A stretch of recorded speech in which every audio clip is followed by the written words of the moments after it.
Film शुरू होती है कैंप को दिखाने से जिसका नाम मैरीगोल्ड है। यहाँ पर हम एक लड़की को देखते हैं जो इस कैंप में ही काम करती। जब वो वापस कैंप के ऑफिस में आई तो वहाँ पर उसका दोस्त भी था, जिसे वो बताती है कि मेरे पास कैबिन 6 से किसी का कॉल आया है जिसने मुझे बताया है कि वहाँ पर उन्हें एक लाश मिली है। ये सुनकर वो लड़का हैरान हो गया और कहता है कि ऐसा कुछ भी नहीं होगा, लेकिन वो उसे अपने साथ वहाँ पर चलकर देखने के लिए बोलती है।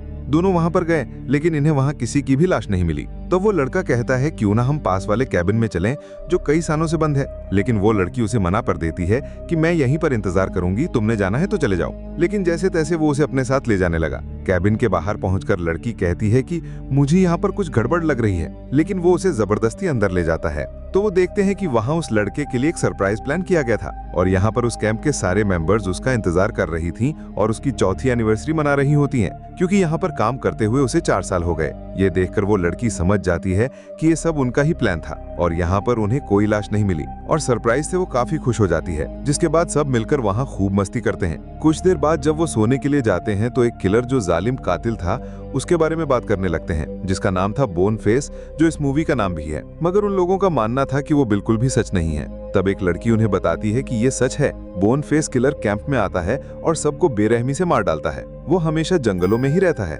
जिस वजह से कोई उसे देख ही नहीं पाता।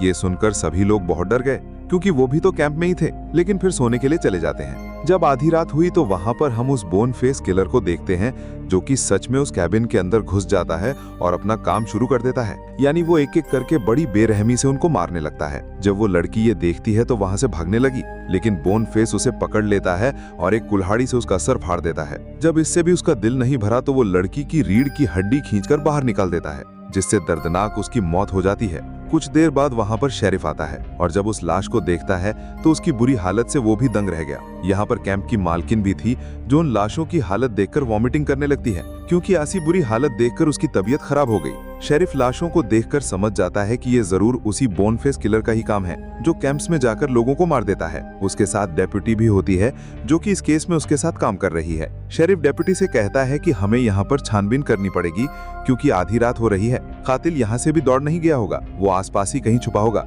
फिर शेरिफ कैंप की मालकिन को भी घर जाने का कहता है। वो कहती है कि ये सभी लोग मेरी फैमिली की तरह थे, तो आप लोग इस कातिल को बिल्कुल भी नहीं छोड़िएगा। शेरिफ कहता है कि आप परेशान न हो, हम इसे पकड़ के ही रहेंगे। इसके बाद शेरिफ अपनी गाड़ी में आया और रेडियो से अपनी टीम को यहाँ पर आने के लिए कहता है और बताता है कि इस कैंप में ढेर सारे खून हो गए हैं। उसके बाद वो डेप्यूटी के साथ जंगल में जाकर छानबीन करने लगता है, जहाँ एक पेड़ पर उन्हें खून नजर आया, जिससे वो समझ जाते हैं कि जरूर वो कातिल यहीं से गुजरा होगा। आगे बढ़ने पर कुछ दूर उन्हें एक जगह गाड़ियां खड़ी हुई नजर आती हैं। जब इन्होंने चेक किया तो गाड़ियों के अंदर कोई भी नहीं था। वो गाड़ियां दरअसल एक होटल के बाहर खड़ी हुई थीं, जिससे वो समझ जाते हैं कि जरूर वो कातिल होटल के अंदर ही गया। तो वो भी उस होटल के अंदर जाते हैं, जहाँ की वेट्रेस जेनी होती है और जेनी के साथ एक शेफ था। ये दोनों ही मिलकर इस होटल को चला रही थी। वहाँ पर कुछ कस्टमर्स भी मौजूद थे, जिनमें एक स्टूडेंट लड़का होता है, एक मरीन वर्कर था जो पहले मरीन्स में था और अब कंस्ट्रक्शन में काम करता है। बाप बेटी थे जो ट्रिप पर जा रहे थे और रास्ते में यहाँ खाना खाने के लिए रुक गए। एक बूढ़ी औरत थी जो फैशन करके काफी स्टाइलिश बनी हुई थी। 2 बाइकर्स थे और एक फोटोग्राफर लड़की। अब शेरिफ जब अंदर आया तो वो उन सबको शक की नजरों से देखने लगा और सबसे पूछता है कि वो किस टाइम यहाँ पर आई। जेनी उन्हें बताती है कि मैं 5 बजे से यहाँ पर काम कर रही हूँ, जिसके बाद बाकी सभी अपना अपना टाइम उसे बता देते। फिर शेरिफ सबसे पूछताछ करता है कि वो लोग कहाँ से आए हैं और कहाँ पर जा रहे हैं, तो सभी लोग उसे अपने अपने बारे में बताने लगते। फादर की बेटी मरीन वर्कर को घूर रही थी, जिस वजह से वो उस पर गुस्सा करता है और पूछता है कि आखिर तुम मुझे क्यों घूर रही हो। अब ऐसा लग रहा था जैसे वो लड़की मरीन वर्कर को पहले से ही जानती है। खैर, अब शेरिफ फोटोग्राफर के पास जाता है और उसकी खींची हुई तस्वीरों को देखने लगा, क्योंकि उसे पता था कि उनमें से ही कोई एक कातिल था। तब डेप्यूटी को बोन फेस किलर की फोटो मिलती है और जब शेरिफ को दिखाती है तो शेरिफ वो फोटो लेकर बाहर उस जगह पर जाता है जहां वो फोटो खींची गई। तब उसे डस्टबिन के ऊपर खून नजर आया। अंदर स्टूडेंट लड़का मरीन वर्कर से पूछता है, क्या तुमने जंग में किसी की जान ली थी? जिस पर मरीन वर्कर काफी चौंक जाता है। उसे ये सवाल अजीब लगा, इसीलिए वो कोई जवाब नहीं देता। कुछ देर बाद वहां पर शेरिफ आता है, जिसके हाथ में काला बैग था, जिसे वो डस्टबिन के अंदर से लाया था। ये देखकर सभी लोग पूछते हैं कि ये सब क्या है, तो वो उस बैग को टेबल पर रखकर खाली करता है, जिसके अंदर से खून से भरे जूते, एक जैकेट और एक कुल्हाड़ी मिलती है। सिर्फ यही नहीं बल्कि उसके अंदर बोन फेस का मास्क भी था, यानी ये सारा सामान उस कातिल का ही था। शेरिफ सबको बताता है कि तुम लोगों में से ही कोई एक कातिल है जो बोन फेस किलर है और अभी हाल ही में वो कुछ बच्चों को मारकर आया है, इसलिए सच सच बता दो कि तुम में से कौन है कातिल, क्योंकि पता तो हम लगा ही लेंगे। तो वो लोग एक दूसरे पर ही शक करने लगे, जिसके कुछ देर बाद कि हम लोग कातिल नहीं हैं। बाइकर्स इन सब से हंसने लगे, कहते हैं कि यहाँ तुम्हें कोई कातिल नहीं मिलेगा। शेरिफ बताता है कि उस बोनफेस किलर ने करीब 30 लोगों को मारा है। वो हर समर कैंप में जाकर लोगों को बेरहमी से मार डालता है। अभी 1 घंटा पहले कैंप मैरीगोल्ड में कई सारे लोग मारे गए हैं, जिन्हें मारकर वो कातिल यहाँ पर आकर छुप गया है। और हाँ, जब तक ये केस किसी नतीजे पर नहीं पहुंच जाता, कोई भी यहाँ से बाहर नहीं जाएगा। हम लोगों ने पहले ही रोड्स ब्लॉक कर दिए हैं, तो अगर वो कातिल भागने की कोशिश करेगा भी तो पकड़ा जाएगा। बाइकर्स ये सुनकर गुस्सा होने लगते हैं और कहते हैं कि तुम लोगों के पास कोई वारंट नहीं है और तुम ये सब कुछ नहीं कर सकती। मगर शेरिफ उनकी बात अनसुनी करके डेप्यूटी से कहता है कि इन सारी चीजों को ले जाकर गाड़ी के ट्रंक में रख दो, ताकि हमारी टीम जब यहाँ पर आए तो वो इसके बारे में इन्वेस्टिगेट कर सके। इसके बाद वो बाहर क्लोज्ड का बोर्ड लगा देता है, यानी होटल बंद, जिसका मतलब कि अब कोई नया कस्टमर अंदर नहीं आ सकता और ना ही ये लोग बाहर जा सकते हैं। डेप्यूटी उस सारे सामान को गाड़ी के ट्रंक में रख देती है, फिर अंदर आकर फीमेल्स की चेकिंग करने लगती है कि उनके पास कोई हथियार तो नहीं, पर उसे कुछ भी नहीं मिलता। लेकिन जब वो मरीन वर्कर के जूते चेक करते हैं तो उसके अंदर से एक तेज चाकू निकलता है, जिसे वो अपने पास रख लेते हैं। वो बाइकर्स चेकिंग करवाने से मना कर रहे थे, लेकिन वो लोग जबरदस्ती उनकी चेकिंग करते हैं, मगर उनके पास से भी उन्हें कुछ नहीं मिलता। वो बूढ़ी औरत वॉशरूम में जाती है, जहां फोटोग्राफर लड़की आकर कहती है कि मैं तुम्हारे बारे में सब जानती हूँ, तुम्हारी हकीकत। जो सुनकर बूढ़ी औरत काफी हैरान रह गई और उसे कहती है कि प्लीज बाहर जाकर इस बारे में किसी को भी मत बताना। जब उस बेटे का बाप वॉशरूम से बाहर निकलता है तो वो बाइकर्स की बातें सुनने की कोशिश करता है, लेकिन बूढ़ा बाइकर उसे डांटकर वहां से भगा देता है। दोनों बाइकर्स आपस में बात कर रहे होते हैं कि वो डेप्यूटी और शेरिफ को पीटकर यहाँ से भाग जाएंगे, क्योंकि यहाँ पर हमारा टाइम ही जाया हो रहा है। जेनी जब फोटोग्राफर के पास कॉफी लेकर आती है तो उसने देखा कि वो अपने लैपटॉप में बोनफेस किलर की फोटो खोलकर बैठी है। ये देखकर जेनी कहती है कि मुझे ये फोटो देखकर डर लग रहा है, इसीलिए तुम ये सारी तस्वीरें डिलीट कर दो ना।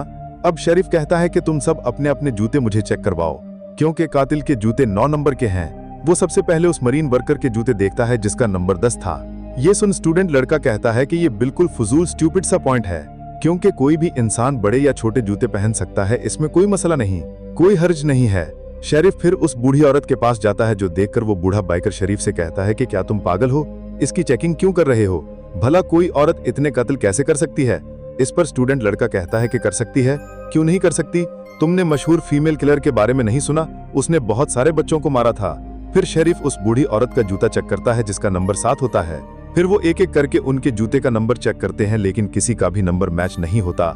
मगर जब वो बाइकर्स के पास जाते हैं तो वो अपने जूते निकालने को तैयार नहीं थे। ये देखकर शेरिफ को गुस्सा आ गया और वो उस बूढ़े बाइकर पर अटैक कर देता है, जिससे वो बाइकर डर जाता है और उन्हें अपने जूते दिखा देता है, और उनके जूते भी मैच नहीं करते। जिसके बाद वो शेरिफ के जूते मांगते हैं जिसका नंबर 10 था और जेने का था 7। स्टूडेंट जब देखता है कि ये तरीका भी काम नहीं किया तो अब वो शेरिफ की मदद करना चाहता है, क्योंकि वो जान चुका था कि किलर कौन है। वो फौरन शेरिफ को अपने पास बुलाता है। एक पेन लेकर उसने लिखा कि मुझे पता है कि कातिल कौन है। शेरिफ ये देखकर सबसे कहता है कि मैं जरा इस स्टूडेंट लड़के के साथ ताजी हवा लेने के लिए बाहर जा रहा हूँ। लेकिन कुछ देर बाद शेरिफ स्टूडेंट के साथ जब अंदर आया तो उसके मुंह से झाग निकल रहा होता है। वो तड़पने लगा और देखते ही देखते स्टूडेंट लड़के की ही मौत हो जाती है। ये देखकर शेरिफ हैरान रह जाता है। उसने सबसे कहा कि किसी ने इसके खाने में जहर मिला दिया था, क्योंकि वो कातिल जान चुका था कि इसको उस कातिल का पता चल गया है। लेकिन वो सब ये कहते हैं कि क्या पता शरीफ ही कातिल हो जिसने स्टूडेंट को मार डाला हो। लेकिन शरीफ गुस्से में कहता है कि तुम लोग ही मुझ पर उंगलियां नहीं उठा सकते। सब लोग पूछते हैं कि स्टूडेंट लड़के ने किसका नाम लिया था, कि कौन है कातिल। तो शरीफ बताता है कि वो बस उसका नाम ही लेने वाला था, लेकिन उसकी तबीयत अचानक ही खराब होने लगी। सभी कहते हैं कि अगर खाने में जहर था तो इसका जवाब जेनी से लें, क्योंकि यहाँ एक ही वेट्रेस है और वही सबको खाना देती है। ये सुन जेनी भड़क गई, कहती है भला मैं उसे क्यों मारूंगी। इस बहस के बाद वो सब स्टूडेंट लड़के की लाश को बाथरूम में रख देते हैं। शरीफ उनसे कहता है कि अब मैं कुछ सवाल पूछूंगा सबसे ही, तो सभी उनके सही सही जवाब देना। सबसे पहले वो मरीन वर्कर से पूछता है कि क्या तुमने गोल्फ की जंग लड़ी थी, तो मरीन वर्कर बताता है कि हाँ। शरीफ फिर पूछता है तुमने कितने लोगों को मारा था, तो वो जवाब देता है कि हमें कत्लेआम का हुक्म दे दिया गया था, इसलिए मैंने एक साथ कई हजार लोगों को मारा था। ये सुनकर सब लोग हैरान हो गए और समझ जाते हैं कि वो कत्ल तो आराम से कर सकता है। इसका मतलब है वो लोग उससे पूछते हैं कि तुम कब रिटायर्ड हुए थे, तो वो बताता है कि मैं रिटायर्ड नहीं हुआ था, बल्कि मुझे आर्मी से निकाल दिया गया था। ये कहकर कि मैं मेडिकली फिट नहीं हूँ, मेरे जिस्म में कोई मसला है। अब ये सुनकर उन लोगों का उस पर और भी शक बढ़ने लगता है। अब बाप की जो बेटी थी वो कहती है कि मैंने इस मरीन वर्कर को पहचान लिया। उसने बताया कि कुछ साल पहले मैं कैंप मैरीगोल्ड में गर्मियों में जाया करती थी, जब समर कैंप होता था। जहां ये मरीन वर्कर काम किया करता था। वहां एक लड़की थी जिसने ये दावा किया था कि ये मरीन वर्कर उसके साथ गलत करना चाहता है। तब इसे वहां से भी निकाल दिया गया। ये सुनकर वो कहता है, दरअसल वो लड़की खुद ही मेरे साथ जबरदस्ती कर रही। मैंने उसे मना करके जब वहां से जाने को कहा तो उसने मुझ पर ही झूठा इल्जाम लगा दिया। यही वजह है कि मुझे निकाल दिया गया। जो सुनकर बाकी लोग एक बार फिर हैरान रह गए। अब शेरिफ फोटोग्राफर के पास गया और उससे पूछता है कि तुमने कातिल की फोटो कैसे ली। वो बताती है कि कातिल गलती से उस फोटो में आ गया था, मैंने जानबूझ के नहीं खींची। तब शेरिफ बूढ़ी औरत के पास गया और पूछता है कि क्या तुम इस दौरान कभी होटल से बाहर गई थी। इस पर जैनी बताती है कि हाँ, वो 5 मिनट के लिए अपनी सिगरेट पीने के लिए गई थी बाहर। ये सुन फोटोग्राफर उनसे कहती है कि मुझे लगता है ये बूढ़ी औरत ही कातिल है, क्योंकि इसने अपने 2 हस्बैंड्स को भी मार डाला है और कोर्ट में इस पर केस चल रहा। यही वो बात थी जिस बारे में वो बूढ़ी औरत को कह रही थी कि मैं तुम्हारे बारे में जानती। तब ये सुनकर वो औरत कहती है कि हाँ, ये सच है कि मेरी 2 शादियां हुई, मेरे 2 हस्बैंड्स थे, लेकिन मैंने उन्हें नहीं मारा। फिर शेरिफ उस बाप बेटे से सवाल पूछता है तो वो लोग उसका सही जवाब देते हैं। अचानक वो बकर शेरिफ पर अटैक कर देते हैं, उसे पीटने लगते हैं, लेकिन डेप्यूटी उन पर गन तान देती है और इन दोनों को फौरन बांध दिया गया। बूढ़ा बकर उल्टी कर देता है जिसके अंदर से ड्रग्स निकलते हैं। शेरिफ ये देखकर दूसरे बकर से भी जबरदस्ती वॉमिटिंग करवाता है और उसके मुंह से भी ड्रग्स ही निकला। ये देख शेरिफ कहता है, ओह अच्छा, तो अब मैं समझा कि तुम दोनों को यहाँ से निकलने की जल्दी क्यों थी। तुम दोनों ड्रग्स डीलर हो, मैं जान गया हूँ, और यहाँ पर फंस ना जाओ, तुम्हें इसी बात का डर था। तभी शेरिफ को एक कॉल आई जो उसके साथी की थी। वो बताता है कि मैं जान गया हूँ कि असली कातिल कौन है।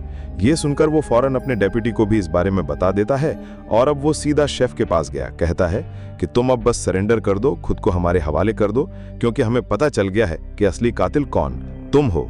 ये सुनकर शेफ कहता है कि मैं कातिल नहीं हूं, मैं बस मरीन वर्कर को मारना चाहता था क्योंकि इसने मेरी बेटी के साथ गलत करने की कोशिश की थी। मरीन वर्कर ये सुनकर कहता है कि मैं नहीं, तुम्हारी बेटी ही गलत थी। यानी उस कैंप में शेफ की ही बेटी थी जिसके साथ मरीन वर्कर ने गलत करने की कोशिश की। अब शेफ फौरन चाकू निकाल लेता है और मरीन वर्कर भी अपनी गन उठा लेता है। मरीन वर्कर शेफ को शूट कर देता है, जो देखकर डेप्यूटी भी मरीन वर्कर को गोली मार देती है और इस तरह दोनों की मौत हो जाती है। उनकी मौत के बाद सबको ये लगता है कि बोन फेस किलर शेफ ही था। उसने ही सब कैंप्स वालों को मारा होगा, क्योंकि उसकी बेटी का साथ उन लोगों ने नहीं दिया था, तो बदला लेने के लिए वो ऐसा करता रहा। इसके बाद वो उन सब लोगों को वहां से जाने की इजाजत दे देते हैं, जिसके कुछ देर बाद वहां पुलिस भी आती है। डेप्यूटी जेनी को कहती है कि तुम भी अपने घर चली जाओ। जेनी कहती है कि हाँ जा रही हूँ, लेकिन पहले मुझे वॉशरूम जाना है। जब जेनी वॉशरूम जाती है तो बहुत देर तक वो वापस नहीं आती, क्योंकि वो वहां से भाग गई थी, जिससे डेप्यूटी समझ जाती है कि जेनी ही असली कातिल है, ना कि वो शेफ था। वो फौरन बाहर आई जहां उसे शेफ की लाश मिलती है, जिसका गला जेनी ने काट दिया था। ये देखकर वो अपनी टीम को अलर्ट कर देती है और खुद जंगल में चली गई। गन सामने करके जेनी से कहती है कि फौरन मेरे सामने आ जाओ। और जब जेनी उसके सामने आई तो डेप्यूटी पूछती है कि आखिर तुमने ऐसा क्यों किया, क्यों सबको मारा। जेनी उसे बताती है कि मेरा एक जुड़वा भाई था जो स्पेशल चाइल्ड था। ये ऐसे बच्चे होते हैं जिनको जिस्मानी तौर पर कोई प्रॉब्लम होती है। वो कहती है कि हम लोग कैंप में ही रहा करते, स्पेशल चाइल्ड होने की वजह से सारे बच्चे मेरे भाई को परेशान किया करते। वो उसके बेड पर टॉयलेट कर दिया करती। फिर एक दिन वो बच्चे उसे जंगल में ले गए। वहां उन लोगों ने उसे पेड़ से बांध दिया।